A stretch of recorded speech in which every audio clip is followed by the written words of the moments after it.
Hey, what's up? What's up?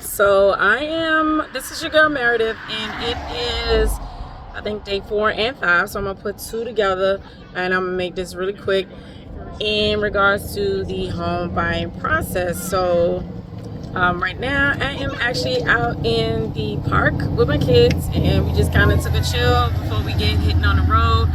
And I want to just talk to you because on the last video we did the home inspection process, and now with this process, uh, we are we already did the home inspection.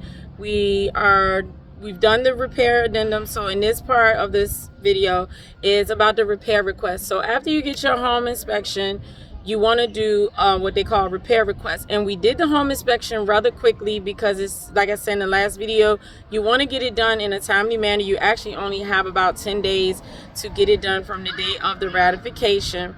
And so, but you want to give the sellers enough time to look over the repair request and to do an addendum. If they want to do an addendum to say, hey, we'll fix this, but we're not gonna fix this. We'll fix this, but this is what we might get you a credit for it. We might, remove the seller's credit, whatever the case may be. And so that is where we are right now in the process. We've done the repair request. We've sent it over to the seller, waiting on them to look it over.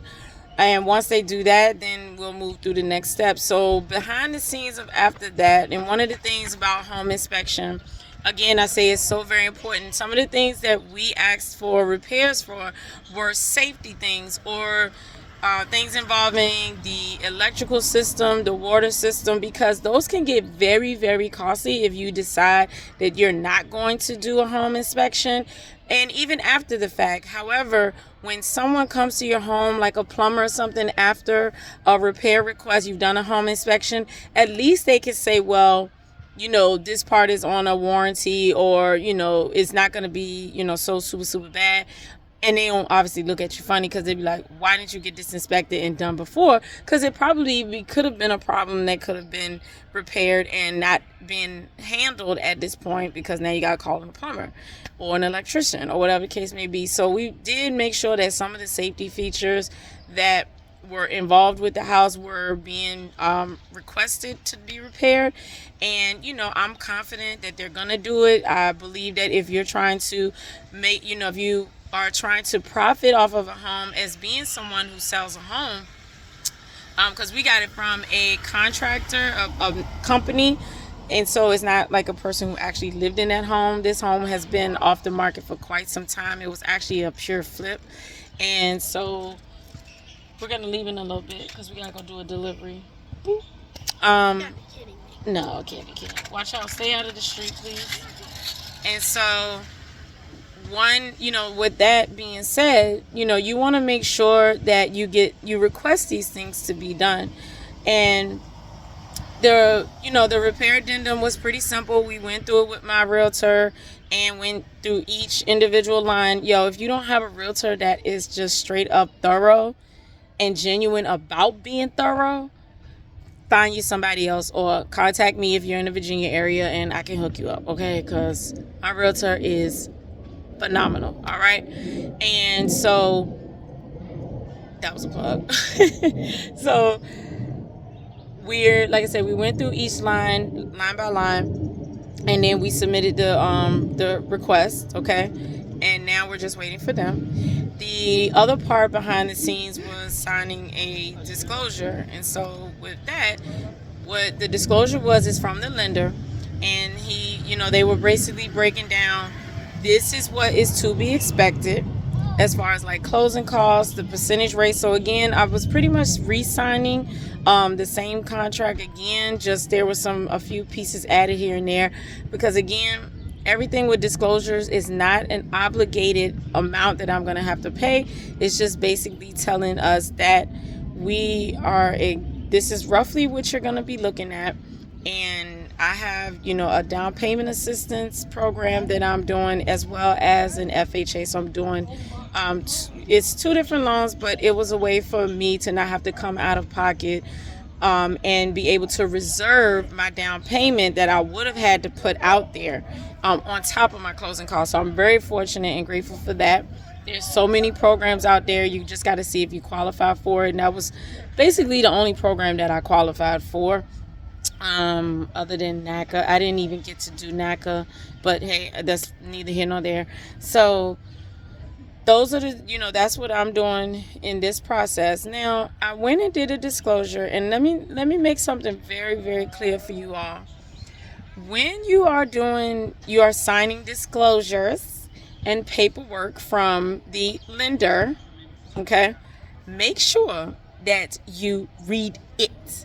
Read every line. Even if you read it again, read every line and compare it to what you originally got. Read every line. And if you do not understand what is going on in that document, open your mouth and say something. Have a conversation and get clarity. Because one of the things you don't want to do is start signing papers, not knowing what you're signing, or because what happens is it looks like you agreed and you understood. It's just like anything that you sign your name to, is that you are in full understanding of every nook and cranny on there.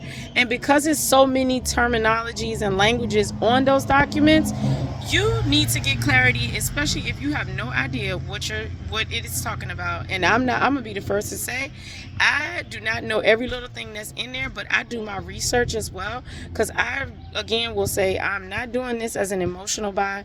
This is going to be an informed decision purchase, okay? And everything that I did not see in that disclosure that should have been there, or anything that I felt needed to be addressed and clarified, I also reached out. So right now, emotionally, with this whole disclosure thing, I will say that I'm a little perturbed, upset, because there was a piece of the disclosure that was not discussed with me. And based on the initial disclosure that I signed, it had one particular interest rate.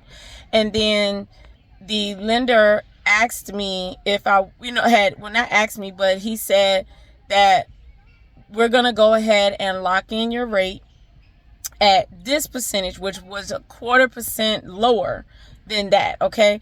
And so when that was told to me, I was like, okay, because I'm thinking, hey, the market is at 7%. It's a little bit lower than what I was quoted for. And that, even, that's a little up there. However, it's because of, again, various things like your credit score, where the market is, and where you qualify based on your debt to income ratio. This is the percentage, that you're going to run into. Okay. And so you have to keep all of that in mind, even though it'll say, 5.3%, 6%. And so this is where you want to really, really start paying attention, to make sure that numbers don't just start shifting on you and you have no earthly clue what's going on. And so when I saw this percentage shift, at first I was like, okay, cool. I'm going to be able to save money, and because the seller is giving us credits, I'll be able to reserve some of the money that we have more cash. Okay. So I won't end up spending a lot of money, and we could be saving that for, unexpected emergencies, unexpected repairs, and even things outside of that, like, after you start going into a home mortgage loan, you still have your other obligations. And so I was looking at all of that, and I was like, great, anything that we can get that's going to decrease the amount of money that's going to come out of our pocket, it was a blessing. Okay, I already knew when I signed the initial disclosure what I was going to possibly be coming out of pocket with, and I was fine with that. However, my concern was when I got the lock rate disclosure, it had a huge jump, in, a couple of $1,000 jumps just to get 0.25% down. And to me, the math don't make sense. And it doesn't make sense. I would rather just save that money and use that and allocate it to something else. Use that money for something else versus putting it down on onto a payment. Because over time, when I added up how much the saving would be how much less per month we were paying versus how much I would have, I would save in the cash that I would have to buy those. I was like, whoa. And then what happened was, it was points. So I thought that I was getting, somebody was doing me a favor. And in reality, the interest rate that it was being locked at, it was because points were applied that I would have to pay for, in which it increased the amount of my closing costs. And I was like, hold the phone. No, we're not doing that. And so, I wasn't cool with that at all. I was just like, you got to be kidding me. And so I'm not going to stress out too much about it. I just don't like sneak surprises, okay? This is a huge investment. And so if you're someone that is, again, going for this stuff, this is why it's so important. And I'm still in the early phases of this. We haven't even figured out what the seller is going to say about the repairs. I just want to make sure that when I invest my money, this is a lot of money that you're investing into a huge asset, okay? Mom, yeah, I'm really craving an apple and some potatoes. Yeah, so with these contracts and things like that, you're making a huge step to purchasing an asset, something that is going to, again, gain value. Y'all can talk about it if you need to, not screaming. And you want to make sure that you are walking into this understanding everything that comes with it. So I'm driving right now, but I'm not gonna look at the camera. And that is what concerns me with this particular step in it. And so I'm not gonna stress out about it right now.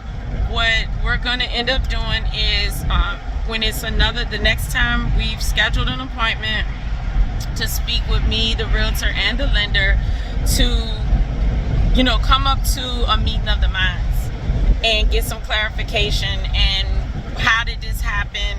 Somebody needs to be hold accountability for what was said or what was not said, and come and figure out what's going to be the next step, because this is not going to happen again. It just so happened this was what went down, but we're going to figure this out, and I know it's going to work out in our favor to the best possible way that it can be.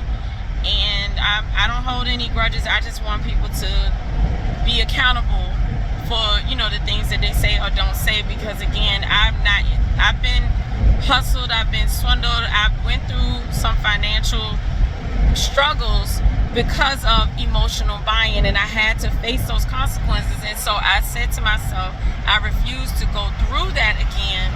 And I want to make sure that my experience is something that my children can take with them and learn from it as well, so that no one can go and do anything to them to that extent. You know what I'm saying? So that's where we are right now, and we're gonna see what the next step is.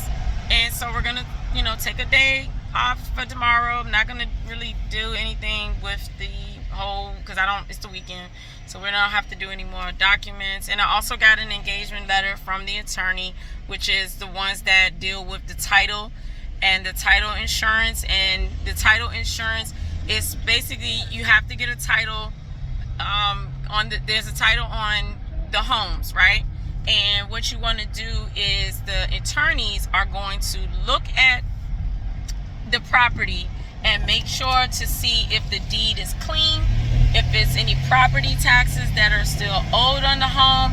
Because if you don't do a title insurance, what ends up happening is that any money that is still owed from property taxes or a lien on the home that was not paid, you assume that responsibility, okay? And so that is why, the attorneys come into play, because a lot of times we don't understand, like, why do we need an attorney to close on a house? It was between me and the seller. Where there's a lot of legal things when it comes to property, real estate property, and that's where you have attorneys come into play. And so that's where we have to, you have to pay for that inside of your closing costs. That is part of that. And you can shop around for that. There's different things that you can shop around for, like your homeowner's insurance, your title insurance company, which is the attorneys, and it's something else that you can shop around for. However, because our attorney is so, she's trustworthy, she's reputable, we just go with who she's always worked with, because all of them have relationships. And so I know that if there's any discrepancies or any issues, then we can, all come to a meeting of the minds, because everybody is going to be basically in alignment, even if we agree to disagree. So that is, the process that we're in right now. Hopefully this has been helpful. Okay, I'm going to continue, until we go through the entire process, and probably do some videos even after the, the home buying process once we close. So I'm going to go through, all of this, and hopefully it just helps you. Hopefully it helps my children, and anyone that comes across this page, to, if they're in the process. And I recommend, I do recommend doing, some researching of yourself. Don't just take anybody's word for it. Listen to podcasts, read books about, the process of purchasing a home. Go to a home buyer class in your area. There's plenty, and they're free. And if they're not free, then you don't need to go to it. But your state, housing, ours is Virginia Housing Urban Development, things like that's what ours is. Virginia Housing Development Association, VHDA, HUD. All of these entities offer home buyer class. All you have to do is type in, when you go to your state, and type in home buyer classes and see where one is being held. Our certificate is good for 2 years, so we have 2 years from the day that we did to find a home and purchase with that certificate. Because sometimes, if you want to do a down payment assistance program or closing cost programs, you will have to go through programs and classes in order to qualify, for those programs. Okay, you must go through a class, oftentimes for down payment assistance program class, in order to qualify for it. All right, so that's what I did. Even through this process, I'm still listening to the podcast. I'm still listening to the YouTube channel that I subscribe to with the person that I listen to on the podcast. His name is MG the Mortgage Guy. He's all over here on YouTube, and then he also has a Spotify account, iTunes. You can pretty much find him on any platform that streams podcasts. That's the one that I listen to. And then his Rants and Gems, where he goes with Miss Quiana Watson. So I'll drop that in the link as well to their channels if you don't remember, and to their Spotify account. So, there you have it. Hope that this was helpful, and see you on the next video.